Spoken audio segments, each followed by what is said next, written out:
Bismillahirrahmanirrahim. Assalamualaikum warahmatullahi wabarakatuh. Bismillah, alhamdulillah, wassalatu wassalamu ala habibillah Sayyidina Muhammad ibn Abdillah wa ala alihi wa sahbihi wa mawalah. Allahumma rabbi syrah lana sudurana wa yassir lana umurana wahlul 'uqdatam min alsinatina yafqahu aqwalana. Allahumma faqqihna fid din wa 'allimna at-ta'wil. Allahumma alhimna marashida umurina wa a'idhna min shururi anfusina birahmatika ya rabbal alamin. Walhamdulillahi rabbil alamin. Alhamdulillah summa alhamdulillah. Apa khabar sahabat-sahabat semua? Selamat petang. Salam pertemuan dalam pertemuan program Hamba Ilahi siri yang ke-132 bersama dengan saya Umar Aziz. Pertemuan di mana kita akan berkongsi, membaca dan menghayati daripada kitab Al-Adhkar Imamun Nawawi rahimahullahu ta'ala. Moga-moga ada amalan yang kita boleh bawa dalam kehidupan seharian, ada pengajaran yang kita boleh ambil daripadanya. Amin ya rabbal alamin.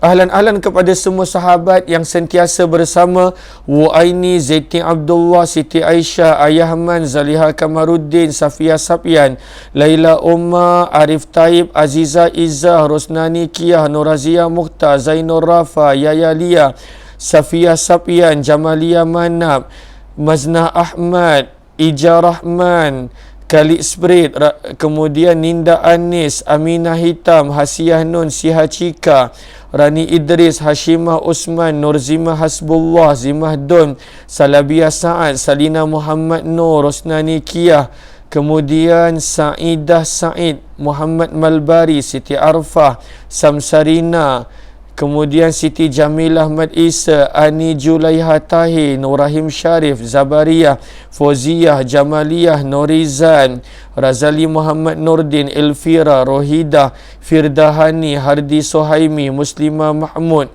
dan juga semua sahabat-sahabat yang lain. Ahlan-ahlan kepada semua. Apa kata kita mulakan pertemuan kita pada petang ini seperti biasa. Kita nak betulkan dahulu niat kita, yang mana bertemunya kita adalah kerana Allah Subhanahu wa taala. Marilah sama-sama kita perbetulkan dahulu niat. Nawaitu ta'alluma wa ta'lim wa tadhakkura wa tadhkir wa naf'a wal intifa' wal ifadata wal istifadah wal hatha 'ala tamassuki bi kitabillah wa sunnati Rasulillah sallallahu alaihi wasallam wad du'a'i ila al huda wad dalalati 'ala al khair ibtigha'a wajhillah wa mardatih wa qurbih wa thawabih. Amin amin ya rabbal alamin. Amin amin ya rabbal alamin. Lalu kita telah tiba pada muka surat 177. Riwayat yang ke-229. Lalu mohon sahabat-sahabat catatkan di ruang komen muka surat 177, riwayat yang ke-229. Ahlan-ahlan kepada sahabat-sahabat yang baru join, kepada yang belum, mohon jasa baik untuk bantu share, bantu untuk kongsi, bantu untuk sebar luas tag rakan-rakan yang lain. Moga-moga lebih ramai yang beroleh manfaat. Jom kita lihat riwayat yang seterusnya yang dibawakan oleh Imamun Nawawi rahimahullahu ta'ala. Imamun Nawawi meriwayatkan di sini daripada Anas radhiyallahu ta'ala anhu. Lalu semalam kita telah baca tiga amalan. A'udzubillahi samiil alim minasyaitonir rajim yang dibaca 3 kali dan disusuli dengan penghujung suratul Hasyr pada juz yang ke-28. Kemudian amalan yang kedua adalah ayat 115 daripada suratul Mu'minun. Afahasibtum annama khalaqnakum abathan wa annakum ilaina la turja'un. Dan amalan yang ketiga yang kita belajar semalam adalah doa Allahumma inni as'aluka min faj'atil khair wa a'udzubika min faj'atis syarr. Pada hari ini, pada riwayat yang ke-229, maka Imam Nawawi membawakan riwayat sebentar. Okey, riwayat daripada kata Imam Nawawi, warawaina fihi, dan kami meriwayatkan dalam kitab itu juga. Apakah dengan maksud Imam Nawawi kitab itu juga? Maksudnya adalah kitab Ibnu Sunni yang dikenali sebagai Amalul Yaumi wal Lailah. Lalu dalam kitab Ibnu Sunni Amalul Yaumi wal Lailah, daripada siapa? Daripada Anas bin Malik radhiyallahu taala anhu, yang merupakan khadam Nabi, orang yang berada bersama dengan Nabi daripada hari pertama Nabi tiba di Madinah sampailah baginda Nabi sallallahu alaihi wasallam wafat. Dikenali sebagai khadam Nabi, orang yang berkhidmat kepada Nabi sallallahu alaihi wasallam. Beliau termasuk di dalam kalangan sahabat yang banyak meriwayatkan hadis daripada Nabi sallallahu alaihi wasallam. Kata Anas bin Malik radhiyallahu taala anhu, bahawa Nabi sallallahu alaihi wasallam bersabda kepada Fatimah. Apakah sabda Nabi sallallahu alaihi wasallam kepada Fatimah? Kita boleh lihat sabdaan itu dalam bahasa Arab kerana bukan semua itu doa. Maka sabda Nabi sallallahu alaihi wasallam kepada Fatimah, wahai Fatimah, ma yamna'uki an tasma'i ma usiki bihi. Sabda Nabi kepada Fatimah, wahai Fatimah, apakah yang menghalangimu daripada mendengar sebentar nasihatku? Lalu Nabi SAW pada waktu itu berkata, wahai Fatimah, dengar dulu nasihat daripadaku. Apakah nasihat Nabi SAW? Taqulin, engkau hendaklah ucapkan, idza asbahta, apabila kamu masuk pada waktu pagi, wa idza amsaita, dan apabila kamu masuk pada wa idza amsaiti, dan apabila kamu masuk pada waktu petang ataupun berpetang. Lalu Nabi suruh dia membaca apa pada waktu pagi dan petang? Maka doa yang berikut. Lalu jom sama-sama kita baca, sebab kita pun dah memang berada pada waktu petang. Maka Nabi SAW menyuruh anak baginda iaitu Fatimah radhiyallahu taala anha membaca doa-doa yang berikut. Apakah doanya? Ya Hayyu Ya Qayyum, Ya Hayyu Ya Qayyum. Adakah sahabat-sahabat jumpa? Doanya bermula daripada ucapan Ya Hayyu Ya Qayyum. Adakah sahabat-sahabat jumpa? Lalu Ya Hayyu Ya Qayyum. Kalau jumpa, mohon komen jumpa. Sebab bukan keseluruhan dua baris itu adalah doa, penghujung baris yang pertama. Lalu Anas Sukaimi kata jumpa. Saya harap yang lain pun jumpa. Lalu Nabi SAW menyuruh Fatimah untuk baca Ya Hayyu Ya Qayyum, bika astaghith fa aslih li sya'ni kullah wa la takilni ila nafsi tarfata ain. Lagi sekali kita baca. Makna dia sangat menarik. Ya Hayyu Ya Qayyum, bika astaghith fa aslih li sya'ni kullah wa la takilni ila nafsi tarfata ain. Kalau dalam sebahagian riwayat ada sedikit sebanyak penambahan. Apakah maksud daripada doa yang Nabi ajar kepada anak anda baginda, puteri baginda Fatimah radhiyallahu ta'ala anha? Maka Nabi SAW suruh dia baca Ya Hayyu. Apakah terjemahan Ya Hayyu? Wahai. Ya adalah wahai. Hayyu, zat yang maha hidup. Ya, wahai. Qayyum, zat yang maha menghidupkan. Bika, hanya kepadamu. Astaghith, aku memohon pertolongan. Lalu kita puji Allah dan kita mengaku kepada Allah, Ya Allah, bika, hanya kepadamu. Astaghith, aku memohon pertolongan. Lalu bila kita minta tolong dengan Allah, apakah yang kita nak minta Allah bantu kita? Fa aslih li, kita minta kepada Allah. Fa, maka, aslih, perbaikilah, tambah baikkanlah, li, untukku, sya'ni, urusanku, kullah, seluruhnya, segalanya, urusan dunia, urusan akhirat, urusan keluarga, urusan kerja, urusan hidup dan sebagainya. Ya Allah, segala urusanku, maka perbaikilah, tambah baiklah, perelokkanlah, kerana bika astaghith, hanya kepadamu aku meminta pertolongan.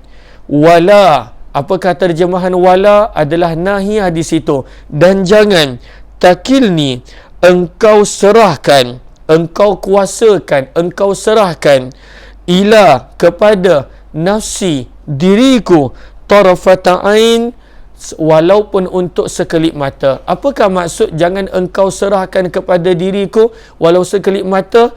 Kembali kepada perkataan sya'ni kullah tadi. Maksudnya, ya Allah, engkau uruskanlah kehidupanku, engkau uruskanlah segala urusanku, perbaikilah ya Allah, dan janganlah urusan-urusan itu engkau serahkan kepadaku untuk aku buat sepenuhnya, kerana tidak ada apa-apa yang berlaku kecuali dengan izinmu. Lalu di sini kita minta supaya Allah memperbaiki, mempermudahkan urusan kita, dan Allah tidak biarkan kita bersendirian. Orang yang ada Allah, hakikatnya dia dah dapat segala-galanya. Kalaulah seseorang itu dia dah ada Allah, dia dah dapat segala-galanya. Maka ini adalah apa yang baginda Nabi sallallahu alaihi wasallam minta kepada Aisyah Fatimah untuk baca. Kalaulah sebahagian riwayat dia ada penambahan. Contohnya ada perkataan wa min azabika astajir, dan daripada azabmu aku berlindung, dan juga perkataan-perkataan yang lain. Tapi Imam Nawawi membawakan dengan riwayat Ibnu Sunni. Apakah dia? Ya hayyu ya qayyum bika astaghith fa aslih li sya'ni kullah wa la takilni ila nafsi tarfata ain. Dan daripada penghujung doa ini juga kita boleh belajar lemahnya kita sebagai makhluk, sebagai hamba, yang mana kita tak boleh buat apa-apa dengan kehendak kita walaupun sekelip mata. Kita nak Allah bimbing kita sentiasa, Allah perbaiki urusan kita sentiasa. Wala takilni, dan janganlah serahkan kepadaku untuk menguruskan urusanku ya Allah, tarafata ain, walaupun untuk sekelip mata. Lemahnya kita memerlukan Allah sentiasa, kita memerlukan Allah pada setiap masa, setiap saat dan ketika. Maka ini adalah riwayat yang ke-229. Seterusnya, riwayat yang ke-230. Kita cuba untuk segerakan supaya kita boleh habiskan bab zikir pagi dan petang ini. Sebab kita dah lama pada tajuk ini, pada bab ini. Pada riwayat yang ke-230, kata Imam Nawawi, dan kami riwayatkan dalam kitab itu juga. Apakah ada maksud dengan dalam kitab itu juga? Dalam kurungan, iaitu kitab Ibnu Sunni yang bernama Amalul Yaumi wal Lailah, amalan siang dan malam. Dengan sanad yang daif, sanadnya daif, tetapi ianya bukanlah maudhu', dan kita telah belajar apakah hukum mengamalkan hadis yang daif pada awal kitab Al-Adhkar yang diterangkan panjang lebar oleh Imam Nawawi rahimahullahu ta'ala. Daripada Abdullah bin Abbas radhiyallahu ta'ala anhuma, ada seseorang telah datang mengadu kepada baginda Nabi sallallahu alaihi wasallam. Sebentar. Allahumma salli ala Sayyidina Muhammad wa ala ali Sayyidina Muhammad. Okey. Anna rajulan syaka ila Rasulillah sallallahu alaihi wasallam annahu tusibuhul afat. Ada seseorang mengadu kepada Nabi yang dia telah ditimpa dengan ujian, dengan musibah. Maka pada waktu itu Nabi sallallahu alaihi wasallam bersabda kepadanya, "Qul, katakanlah, idza, apabila asbahta, kamu berpagi." Pada waktu pagi ucapkanlah. Apakah doa dia? Bermula daripada Bismillah. Adakah sahabat-sahabat jumpa? Bismillah. Lalu Nabi suruh untuk dia baca Bismillah. Sama-sama kita baca Bismillah ala nafsi wa ahli wa mali. Itu sahaja. Bismillah ala nafsi wa ahli wa mali. Apakah terjemahan dia? Terjemahannya adalah bi, dengan ismi, nama, Allahi, Allah, dengan nama Allah. Apakah kita minta perlindungan? ala nafsi, aku minta perlindungan atas diriku, bukan sekadar diri kita, wa ahli, dan ahli keluargaku, wa mali, dan juga harta kekayaan ataupun harta bendaku. Maka Nabi SAW bersabda kepada lelaki ini, apabila kamu baca ini pada waktu pagi, Bismillahi ala nafsi wa ahli wa mali, fa innahu la yadhhabu laka syai', maka sesungguhnya pasti tidak akan ada sesuatu pun daripada milikmu yang akan hilang. Maksudnya Allah akan pelihara nikmat, Allah akan kekal nikmat, kecualilah bila dah tiba masa, bila dah habis urusan rezeki di dunia, maka kematian pasti tiba. Tetapi Allah akan pelihara nikmat itu, nikmat kesihatan pada diri kamu, nikmat keluarga kamu, nikmat harta kekayaan kamu, Allah akan pelihara dan jaga. Dan doanya pun pendek, dibaca waktu pagi, Bismillahi ala nafsi wa ahli wa mali. Jom sama-sama kita baca untuk kali terakhir, Bismillah ala nafsi wa ahli wa mali. Maka ini adalah riwayat yang kedua daripada amalan-amalan yang kita baca pada petang ini. Maka kata perawi hadis Abdullah bin Abbas radhiyallahu taala anhu, apa kata perawi hadis? Faqalahunna ar-rajul fadhahabat anhu al-afat. Kata Abdullah bin Abbas, maka lelaki itu pun mengamalkan apa yang Nabi suruh untuk dia baca, maka musibah itu pun hilang dan lenyap daripada dirinya. Hilang. Musibah itu Allah angkat. Musibah itu Allah angkat. Maka ini adalah amalan yang kedua. Amalan yang pertama tadi, kalau kita masih ingat, Ya Hayyu Ya Qayyum bika astaghith fa aslih li sya'ni kullah wa la takilni ila nafsi tarfata ain. Dan amalan yang kedua, zikir yang kedua pada petang ini adalah yang mana ada orang datang mengadu kepada Nabi kesulitan hidup dia, ujian-ujian pada diri dia, maka Nabi suruh dia membaca doa yang pendek, yang ringkas pada setiap waktu pagi. Bismillahi ala nafsi, dengan nama Allah aku memohon pemeliharaan atas diriku, wa ahli, dan ahli keluargaku, wa mali, dan juga harta kekayaanku. Ini adalah riwayat yang kedua pada petang ini. Apakah riwayat yang ketiga? Jom kita lihat riwayat yang ketiga. Ini adalah doa yang mana kita selalu baca waktu pagi, kerana doa ni masyhur. Doa daripada Ummu Salamah yang kita digalakkan baca pada setiap kali waktu pagi. Jom kita lihat. Kata Imam Nawawi rahimahullahu ta'ala, wa rawaina fi Sunan Ibn Majah, dan kami telah riwayatkan dalam Sunan Ibn Majah dan juga dalam kitab Ibn Sunni. Apakah nama kitab Ibn Sunni? Iaitu Amalul Yaumi wal Lailah. Daripada siapa? Daripada Ummul Mukminin Ummu Salamah radhiyallahu ta'ala anha. Ummu Salamah, suaminya Abu Salamah, dan anak kecil mereka Salamah adalah antara orang yang paling awal berhijrah ke Madinah. Bila Nabi SAW suruh berhijrah, mereka terus berhijrah walaupun di pertengahan jalan mereka diuji dengan orang Quraisy pisahkan di antara mereka. Orang Quraisy benarkan Abu Salamah untuk teruskan hijrah seorang diri dan mereka pisahkan di antara Ummu Salamah dan juga anak kecil mereka Salamah. Kemudian harinya suaminya sakit akibat daripada luka peperangan dan syahid meninggal dunia, dan Nabi SAW ketika mana telah habis iddahnya, Nabi SAW pada waktu itu mengambilnya sebagai isteri kerana pada waktu itu nak menjaga akan keluarga Abu Salamah. Sebab Abu Salamah pada waktu itu Allahumma salli ala Sayyidina Muhammad sebenarnya adalah adik-beradik susuan Nabi. Dia sangat dekat dengan Nabi. Dan Ummu Salamah pula, dia seorang-seorang, dia tak ada keluarga. Sebab dia datang daripada keluarga Abu Jahal, daripada Banu Makhzum. Maka Nabi tengok tak ada siapa yang akan membantu dia, sebab dia tak ada keluarga, dia seorang diri. Kerana waktu itu orang-orang daripada Banu Makhzum tak banyak yang masuk Islam.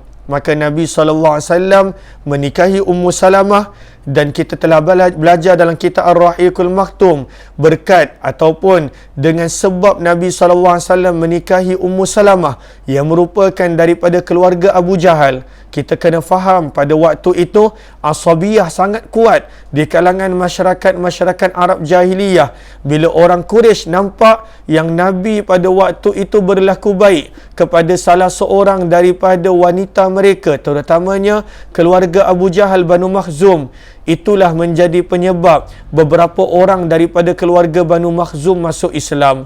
Antaranya adalah Khalid bin Al-Walid yang pada waktu itu melihat akhlak Nabi sallallahu alaihi wasallam. Lalu Khalid bin Al-Walid masuk Islam selepas peristiwa Hudaibiyah sebelum pembukaan kota Mekah. Maka daripada Ummu Salamah, Ummul Mukminin radhiyallahu taala anha, kata Ummu Salamah yang mana pada waktu pagi Nabi SAW selalu membaca doa berikut, dan doa ni masyhur. Doa ni kebanyakan daripada kita dah amal. Doa ini juga adalah doa yang digalakkan untuk dibaca ketika mana minum Zam-Zam. Maka apakah doa dia? Muka surat 178. Doanya adalah, sama-sama kita baca, Allahumma inni as'aluka ilma nafi'a wa rizqan tayyiba wa amala mutaqabbala. Lagi sekali kita baca, Allahumma inni as'aluka ilma nafi'a wa rizqa tayyiba wa amala mutaqabbala. Lalu sebenarnya ketiga-tiga permintaan ini berkaitan. Maka mula-mula kita minta yang paling penting iaitu ilmu. Allahumma, ya Allah, ini sesungguhnya aku as'aluka, memohon meminta kepadamu ilma akan ilmu. Tapi bukan sebarang ilmu. Kita tak nak ilmu yang menjadi beban kepada kita. Kita tak nak ilmu yang menjadikan pada waktu itu kita semakin jauh daripada Allah. Ada sahaja ilmu yang menjadikan manusia itu bukan dekat tetapi jauh daripada Allah.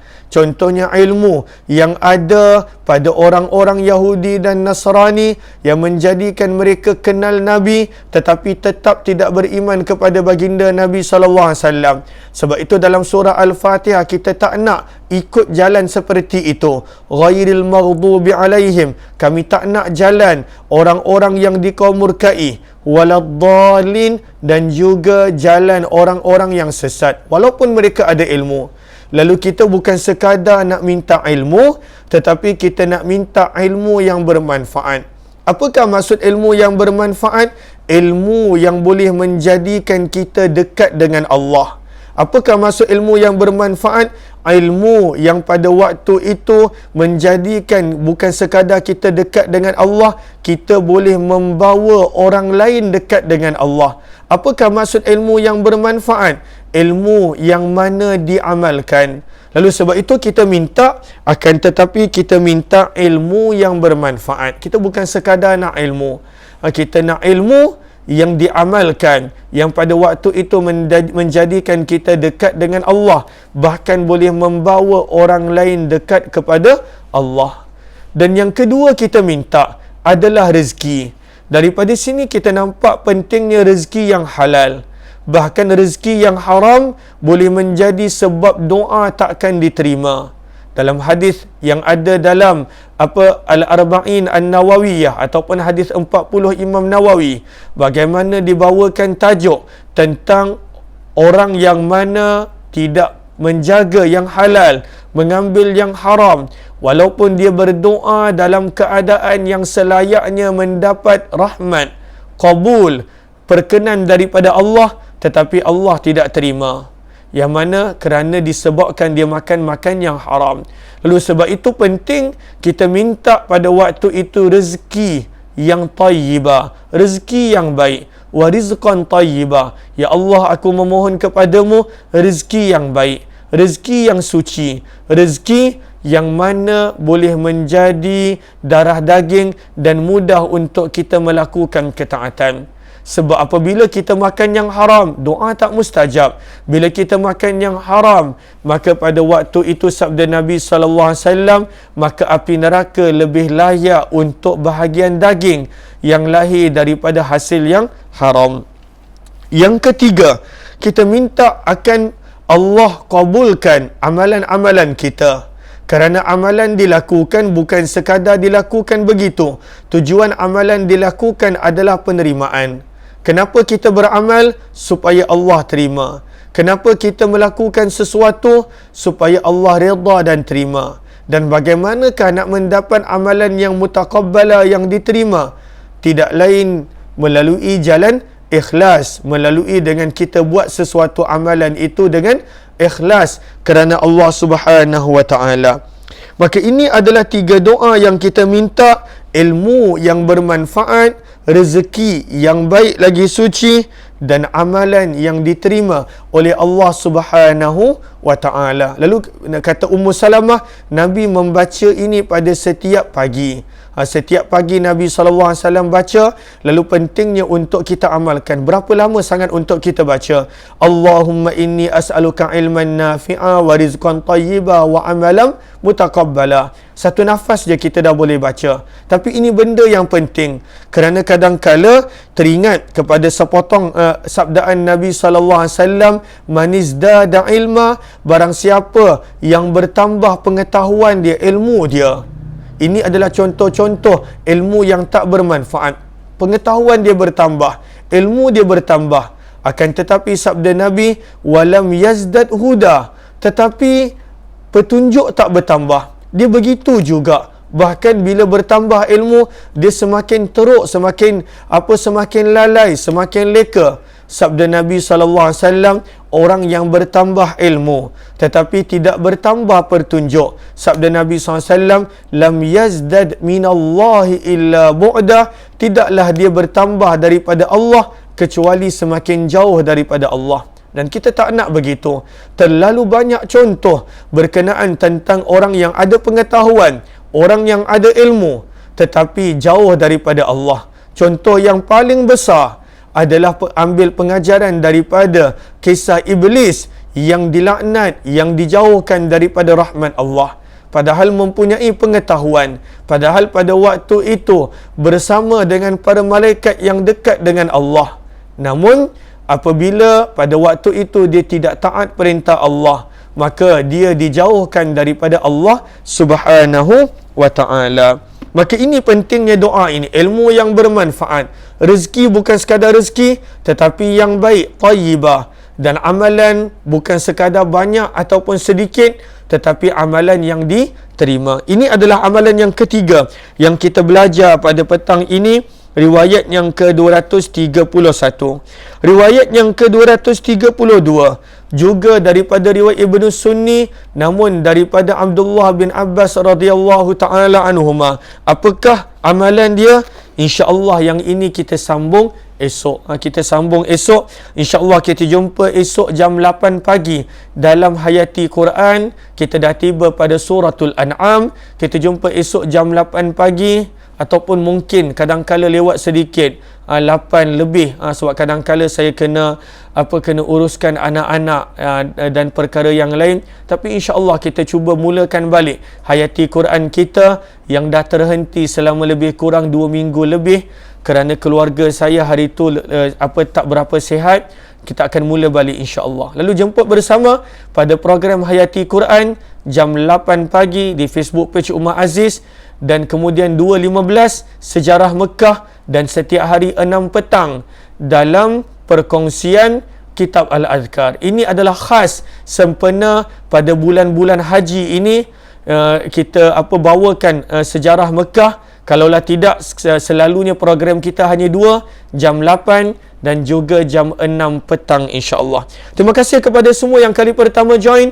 Jemput join Telegram channel Kuliah Umar Aziz. Saya banyak buat share di Telegram channel berkaitan dengan sirah dan juga Hayati Quran yang saya tak sharekan di Facebook, hanya khas di channel Telegram Kuliah Umar Aziz. Hanya perlu search Kuliah UMAR dengan U maka jemput join di Telegram channel Kuliah Umar Aziz. Wabillahi taufiq wal hidayah. Assalamualaikum warahmatullahi wabarakatuh. Jazakumullah khairah. Terima kasih semua. Kita jumpa lagi pada pertemuan esok jam 8 pagi dalam Hayati Quran.